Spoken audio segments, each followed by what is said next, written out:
Sa handaang maglingkod at pagsasantabi ng pansariling interes, ang ilan sa mga binigyan diin ni Pangulong Bongbong Marcos sa harap ng matataas na opisyal ng Philippine Army. Siniguro naman ng Defense Department na nanatiling tapat ang sandatahang lakas sa chain of command at sa saligang batas. Narito ang aking pagtutok.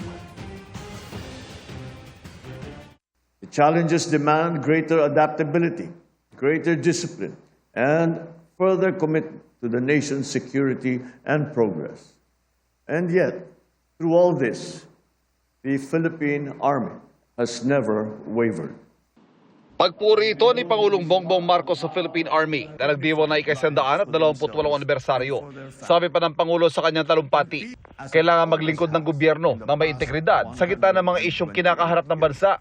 Walang binanggit na partikular na isyu ang Pangulo, pero sinabi niya ito sa gitna ng sigalot sa politika sa bansa, kasunod ng pag-aresto kay dating Pangulong Rodrigo Duterte. When peace and order are in place, we can pursue knowledge, we can work towards prosperity, and we can contribute to our country's progress.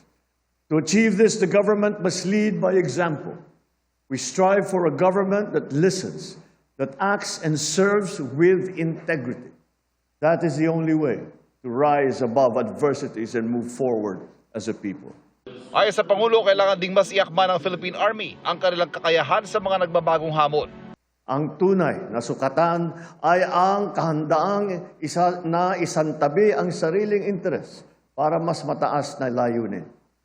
Pagamat iba-iba tayo ng papel na ginagampanan, dapat mangibabaw ang ating adhikayang bumuo ng mas nagkakaisa, mas makatarungan at tunay na mapayapang bansa.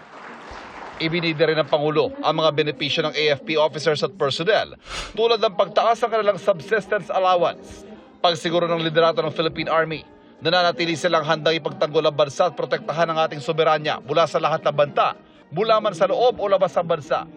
Tiniyak din ng Defense Department na nananatiling tapat ang sandatahang lakas sa saligang batas.